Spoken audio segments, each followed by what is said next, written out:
Até onde você está disposto a ir para cumprir a vontade de Deus em sua vida? O julgamento de Jesus foi o maior ato de injustiça já visto. Como alguém tão puro e sem pecado aceitou ser condenado? O que isso nos ensina sobre a submissão à vontade de Deus? Oremos.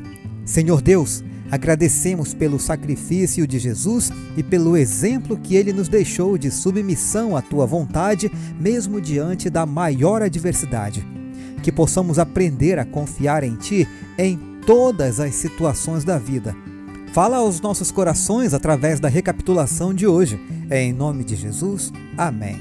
Olá, sejam todos bem-vindos. Você está no canal Para que Todos Saibam. Nós estamos estudando esta semana a lição 11, com o título Levado e Julgado. O verso para memorizar diz: E dizia, Abba, Pai, tudo te é possível, passa de mim este cálice, porém não seja o que eu quero, e sim o que tu queres. Marcos 14, verso 36. Em Marcos 14, lemos sobre a conspiração para matar Jesus. Marcos nos diz explicitamente que a trama já estava em andamento havia algum tempo, pois os principais sacerdotes e os escribas procuravam uma forma de prender Jesus, a traição, para matá-lo. Marcos 14, verso 1. Assim, o desejo dos inimigos de Jesus de condená-lo à morte começava a tomar uma forma tenebrosa.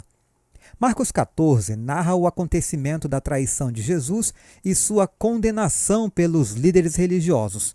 Como já foi dito, os temas da lição desta semana são a unção de Jesus com perfume caro, o abandono de Jesus por Pedro e o sofrimento de Jesus como cumprimento direto da profecia. Vamos aos comentários, tratando então das 3 atitudes em relação ao Salvador. Marcos 14, versos 1 a 11, é a primeira perícope ou seção do capítulo. Nesse segmento, o Evangelho apresenta 2 cenas com 3 personagens ou grupos de personagens principais: os sacerdotes e os escribas, uma mulher não identificada e o terceiro grupo, os discípulos de Judas Iscariotes. O primeiro grupo estava disposto a pagar uma quantia considerável de dinheiro para matar Jesus, conforme revelado em Marcos 14, versos 1 e 11. A disposição deles mostra quão corrompidos os líderes do templo e dos seus serviços haviam se tornado. Jesus estava certo quando lhes disse: vocês fizeram dela um covil de salteadores.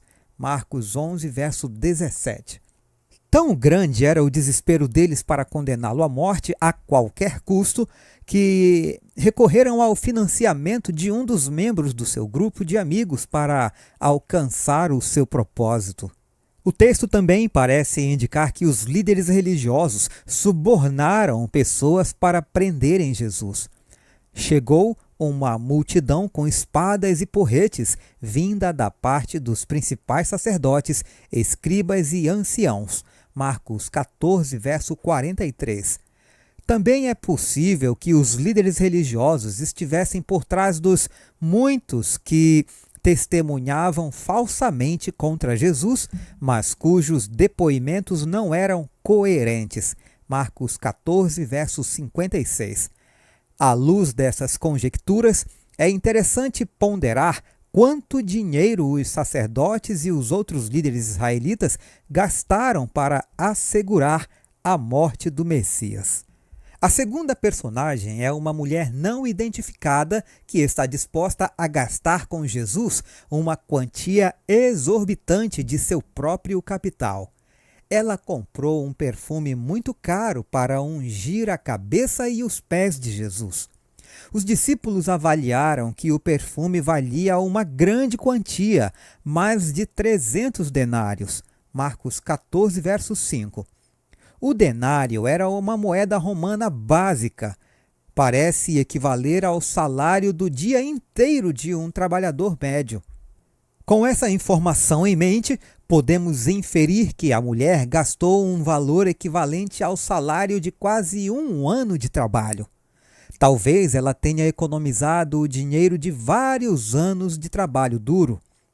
De qualquer forma, era de fato muito dinheiro. A mulher desejava mostrar gratidão a Jesus a um grande custo e sacrifício para si mesma. Jesus, por sua vez, recompensou grandemente o presente dela, o que mostrou que ela o valorizava profundamente. Marcos 14, verso 9 registra: Em verdade lhes digo que, onde for pregado em todo o mundo o Evangelho, também será contado o que ela fez, para a memória dela. Os personagens da terceira cena, conforme observamos, são os discípulos e Judas. Ao contrário da mulher anônima, eles consideraram o perfume caro demais para ser desperdiçado com Jesus. Insistiram que aquele perfume poderia ter sido vendido por mais de 300 denários para ser dado aos pobres. Marcos 14, verso 5. Mesmo que o dinheiro não fosse deles, culparam e desacreditaram a mulher por fazer aquela homenagem a Jesus. Judas estava disposto a receber dinheiro para entregar Jesus aos que tramavam sua morte. Marcos não fornece detalhes sobre a negociação do preço pela morte de Jesus, mas obtemos essas informações no Evangelho de Mateus. De acordo com ele, Judas perguntou aos sacerdotes: Quanto me darão para que eu o entregue a vocês? E pagaram-lhe 30 moedas de prata. Mateus 26, verso 15. A expressão 30 moedas de prata, também traduzida como 30 ciclos de prata, vem do grego triaconta argíria. Cada uma dessas 30 argíria equivalia a cerca de 4 dracmas. A dracma era a moeda grega padrão básica, equivalente em valor ao denário romano. É provável que essa seja a moeda da qual Judas recebeu suas 30 moedas de prata, ou 120 denários. O valor pago pelos sacerdotes e aceito por Judas era inferior ao valor que a mulher pagou pelo perfume. Resumindo, uma mulher que vivia sozinha pagou aproximadamente 300 denários para ungir Jesus com perfume em sua memória, enquanto Judas aceitou apenas 120 denários para traí-lo. A discrepância diz muito. Mostra quão pouco Judas e outros discípulos que simpatizavam com seu ponto de vista valorizavam o Mestre.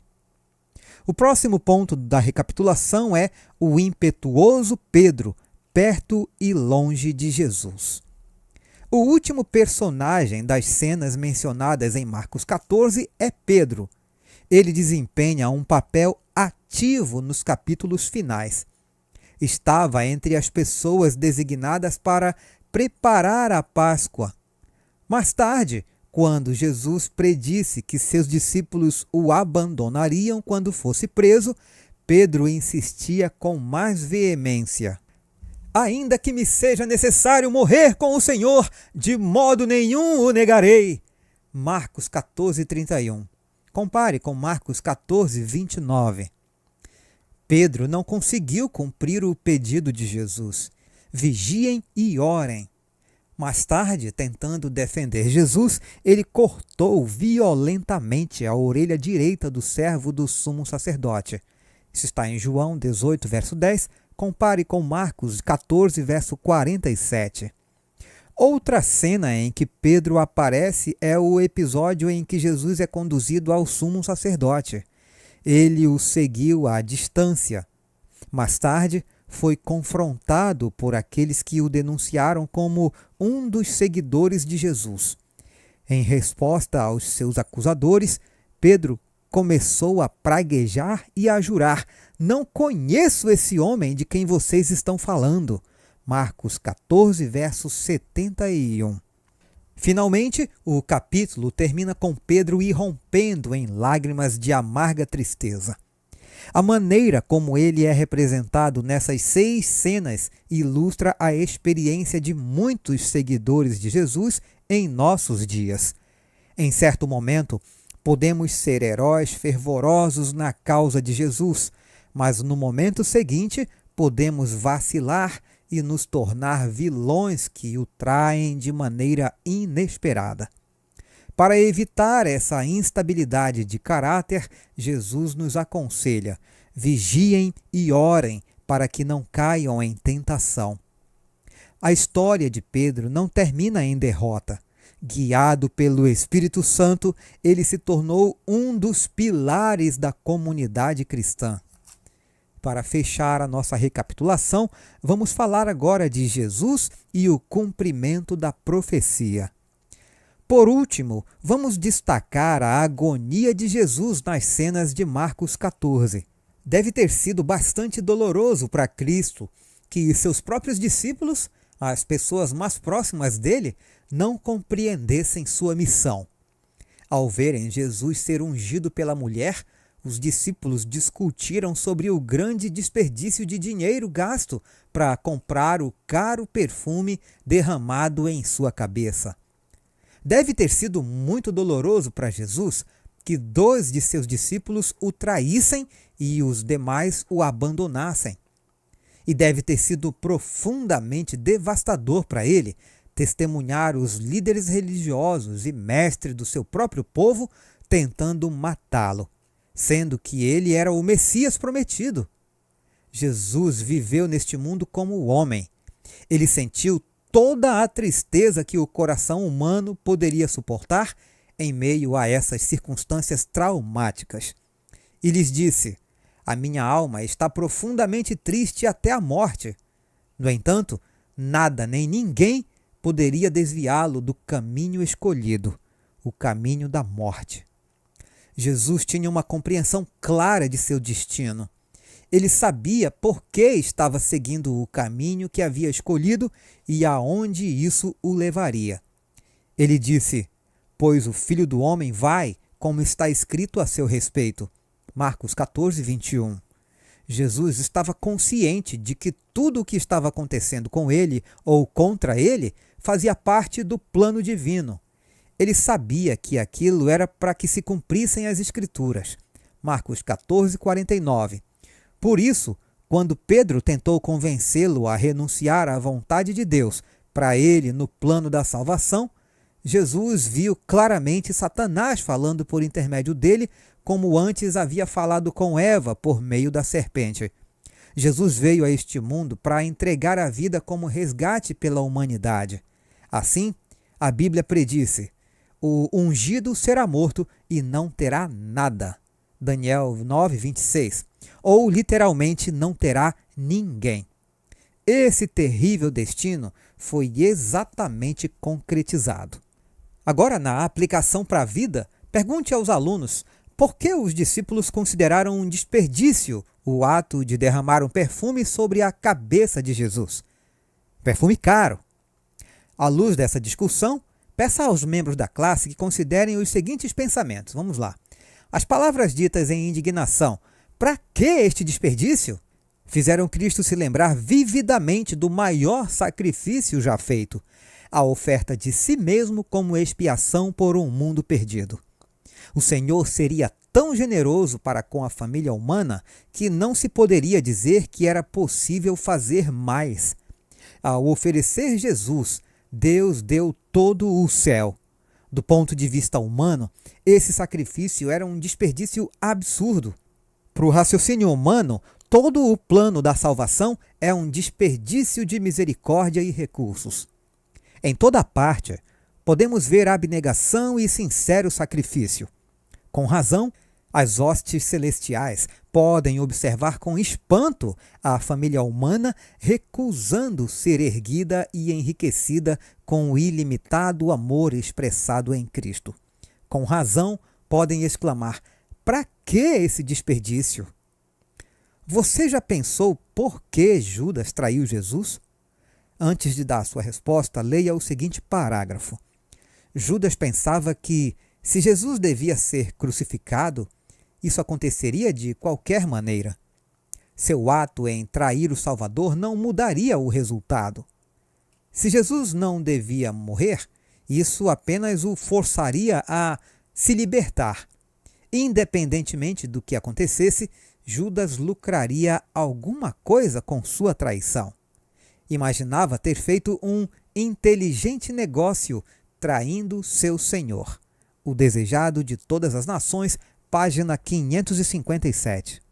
Por fim, meus amigos e irmãos, no jardim de Getsêmani, antes de ser preso, Jesus fez uma oração profunda e reveladora. Abba, Pai, tudo te é possível.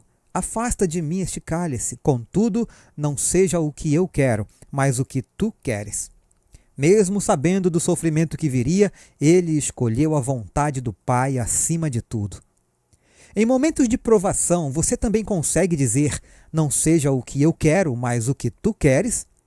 Até onde você está disposto a ir para cumprir a vontade de Deus? Com essas reflexões, nós encerramos a lição 11. Se você gostou desse vídeo, então se inscreva no nosso canal, ative o sininho das notificações, comenta, curta, compartilhe. Um forte abraço, aguardo você amanhã para iniciarmos a lição 12. Fiquem todos com Jesus.